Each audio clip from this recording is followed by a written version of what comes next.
Yo, what's going on everyone? My name is Damien, also known as QB. How's everyone doing today? I set myself out a goal to get every team review done before the start of the season. We are 1 week away, but unfortunately we only have 4 teams down should I say. Therefore, from here on out, you guys can get double uploads every single day, sometimes triple uploads. Yes, 3 uploads in one day. Make sure to hit that like and subscribe button to make sure you never miss any of these episodes. But without further ado, let's jump straight into today's video. The Brooklyn Nets did not have a pretty season whatsoever last season. Considering the year before they traded away Kyrie Irving, Kevin Durant, and James Harden the year before that, and taking into consideration, before they got all those players, they had to give up all their future to get that players, to risk it all for a championship, and unfortunately they just fell short in the Eastern Conference Finals thanks to Kevin Durant's foot. If you know, you know. So last season wasn't really expectation high-wise for the Brooklyn Nets fans. They're pretty much trying to stay down pack with the main player being Mikal Bridges. He was actually their most highest paid player last year, which is just crazy considering the fact that he was still on his extension from the Phoenix Suns. Yes, I know technically the answer is Ben Simmons, but I'm taking a perspective people who actually played games and made an impact on the team. Sorry Ben, but those 10 games didn't do you much justice. This team had no direction last year, pretty much just balling it out with the players they had: Mikal Bridges, Cameron Johnson, Cam Thomas, Nicholas Claxton, and many other young and up-and-coming players. But considering the players they had in their rosters, the Brooklyn Nets were going to finish 25-57 for the season. I know that doesn't sound all fancy and good. That's because for a standard NBA team that's not good, but taking into consideration what this team had and what they got now, that is pretty damn good. They would have a better record than Charlotte, Detroit, and Washington. And the team, the front office, the GM, everyone around the organization knew that they found a new superstar, up-and-coming superstar, in Cameron Thomas. He had an unbelievable year last season. He was going to have a breakout year and average 22.5 points on the season on 45% field goal efficiency. Didn't shoot the best from 3, only 36%, but best believe his volume is going to go much up higher, much more this season, since the departure of Mikal Bridges. And not to mention his starter guys. I'll go through a few guys here just so you guys know and get an understanding, if you guys are casual fans, of what players the Brooklyn Nets actually have. And they're able to re-sign free agent Nicholas Claxton as well to a multi-year deal.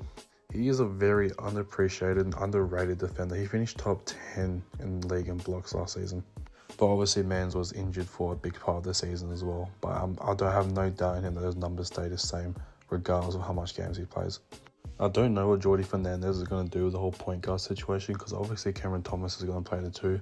But does he start Ben Simmons and Schroeder together, or does he just start Schroeder, have Ben Simmons come off the bench?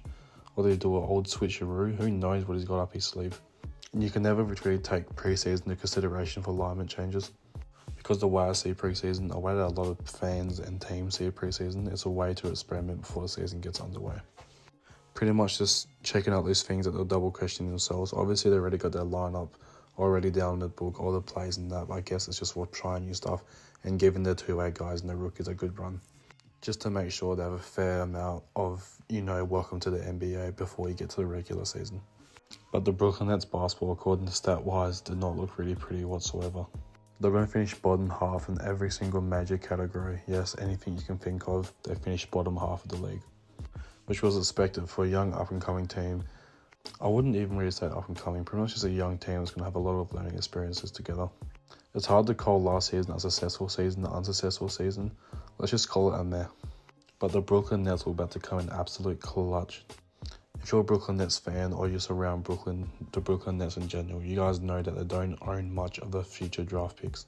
On the 6th of July in the offseason 2024, the Brooklyn Nets were going to trade away Mikal Bridges, which obviously got rid of that problem whether or not they have to pay him or not, to free up cap space for the next season to sign a superstar potentially.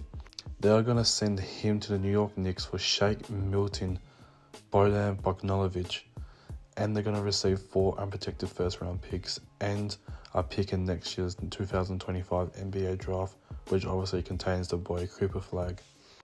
Brooklyn Nets, stand the fuck up and give yourself a round of applause. That is massive. The fact that you guys can just simply go out there and just play basketball next year, or this season should I say, is just absolutely great. You can let Cam Thomas do his thing, and you guys also brought in Killian Hayes. Who knows, he might even have a blossom year as well. You guys just have so much young, good players as well that you can just bring up. Like Noah Clowney, he looked fantastic come the end of the regular season. And also you got younger guys like J.R. Williams and Trenton Wofford as well. You guys are just going to be set for next year. It's not going to be pretty, that's for damn sure, but you get to watch your team experiment a lot of new things, and you get to watch your young players who are just up and coming find their spot and cement their legacy into the NBA. And it's good because you're going to have all these young players doing their thing, but you're going to have somewhat of a veteran player in Dennis Schroeder kind of keeping these guys intact and keeping them playing as a team. So you guys pretty much starting from brand new once again. I don't think you can get much of a clean slate as you did last year, but you guys did that apparently. Got rid of the whole coaching staff, brought in Jody Fernandez, if you guys don't know, which is Brooklyn Nets' new head coach. And they were able to make splashes at the trade deadline. That's just absolutely massive for Brooklyn Nets fans. I am massive on Ben Simmons. If you guys don't know, I am from Australia, and I've been high on Ben Simmons since the day he got drafted into the NBA. But unfortunately, that ship, I think, has unfortunately sailed. But unless we have to see how much games he actually played this season, I think this is going to be one of the last chances I give Ben Simmons to prove to me that he can stay healthy and be an NBA player. He's in his last year of his deal, so this is going to be an absolutely unbelievable season for him. It can go one or two ways. It can go really good or it can go terribly. I'm scared about this man's future in the NBA because if he doesn't have a good season or he gets injured, I don't think of a single team that would want to sign him. I say that, bro, and watch the Lakers do it. So it's going to be hit or miss. We seen earlier in this regular season last year that when Ben Simmons was playing, that man was actually a triple-double threat night in and night out. He was passing it well. He looked a bit awkward on his drives, but man, he was getting it to go. That's all that matters, right? But in conclusion, Brooklyn Nets fans, you guys should be really excited for next year. It's going to be terrible. I would be surprised if you guys got 20 wins as a team, even less. It's not going to be pretty. It's going to be ugly. But you guys are going to be able to see the new coaching system in progress. You're going to see new players up and coming that are young. And you're going to see Cam Thomas just absolutely blossom. You're going to have the other guys there still, like Dorian Finney-Smith, Cameron Johnson, should I say, Nicholas Claxton, and all the other guys talked about earlier. You guys should have kept Lonnie Walker. That's what triggers me to this day. You guys didn't re-sign him. He would have fit in perfectly with this young core.